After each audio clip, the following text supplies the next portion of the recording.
মিনার বাবা আর মিনার ভাই মৌচাক কাটছে। মিনার বাবা গাছে উঠেছে, উঠে মৌচাক কাটছে। আর মিনার ভাই একটা আগুনের হাতের মধ্যে লাঠি নিয়েছে। লাঠিটার মাথায় আগুন জ্বালিয়ে এদিক থেকে ওদিক ঘোরাফেরা করছে। কারণ যদি আগুনের ধোঁয়া যদি না দেয় তাহলে কিন্তু অনেক মৌমাছি এসে তার বাবাকে ধরবে। আর তারপরে সেইখানটায় মিনা চলে আসলো।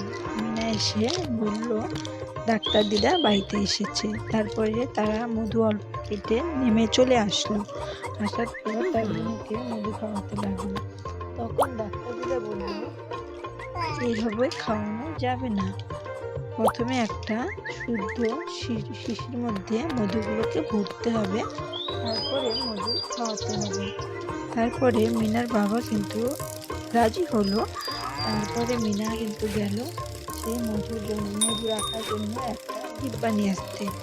আর ডাক্তার দিদা কিন্তু ডিব্বা নিয়ে আসার জন্য একটা প্রেসক্রিপশন দিয়ে দিয়েছিল, যে সেই প্রেসক্রিপশনটা সে মিনা ডাক্তারকে দেখাবে আর দোকানদার দিয়ে দিবে।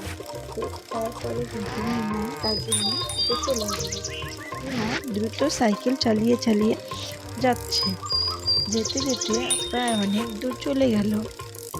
চলে যাওয়ার পর কিন্তু মিনা দ্রুত সাইকেল চালাচ্ছে, কারণ তার বোনের শরীরটা খারাপ। মধু কিন্তু খাওয়াতে হবে, কারণ তার বোনের খুব সর্দি লেগেছিল, আর সর্দি লাগলে মধু খাওয়াতেই হবে। তার জন্য মিনা যাচ্ছিল সাইকেলটা নিয়ে খুব দ্রুত। যেতে যেতে সে শুনছিল কিছু দূর নাকি তারপরে কিছু দূর গিয়ে দেখলো রাস্তায় একটা ভূত শুয়েছিল। তারপরে মিনা একটু ভয় পেল, কিন্তু তাও ভয় কাটিয়ে কিন্তু মিনা আবার যেতে লাগলো।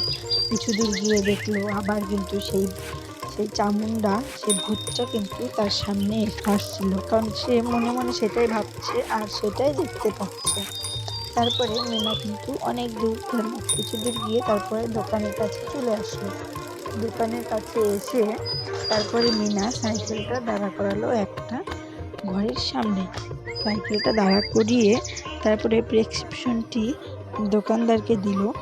দোকানদার সেইটা দেখে মিনাকে একটা শিশি দিয়ে দিল। তারপরে মিনা সেই শিশিটা নিয়ে আবার সাইকেল নিয়ে ছুটলো বাড়ির দিকে। মিনা আবার দ্রুত সাইকেল চালিয়ে চালিয়ে বাড়িতে আসলো। এখন মিনা কিন্তু বাড়িতে পৌঁছে গেছে।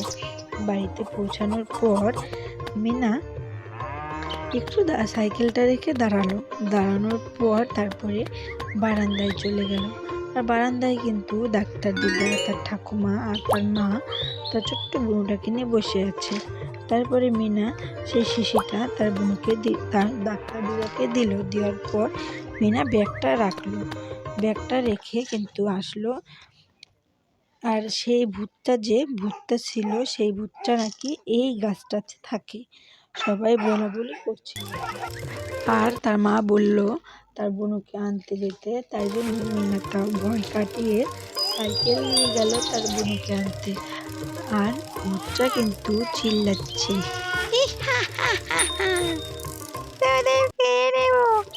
তাও কিন্তু মিনা ভয় না পেয়ে দ্রুত সাইকেল চালিয়ে সে বাড়ির দিকে যাচ্ছে। কিন্তু মিনা তো এমনিতেই খুব সাহসী, তাই সে কিন্তু ভয় কমই পায়, বেশি ভয় পায় না। তারপরে মিনা তার বোনকে নিয়ে সাইকেল নিয়ে বাড়িতে প্রায় চলে আসলো। তা কিন্তু তার বোনকে কিন্তু দেখতে দেয়নি, কারণ তার বোন দেখলে সে তো ভয় পাবে, সেটা ছোট্ট বাচ্চা।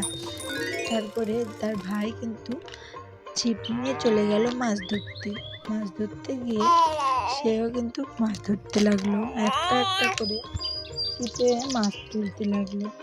এভাবে করে সে ছিপে একটা প্রথমে মাছ তুললো, সেই মাছটা ঝুড়ির মধ্যে রেখে দিল। রেখে দেওয়ার পর তারপরে কিন্তু আবার মাছ তুলতে লাগলো।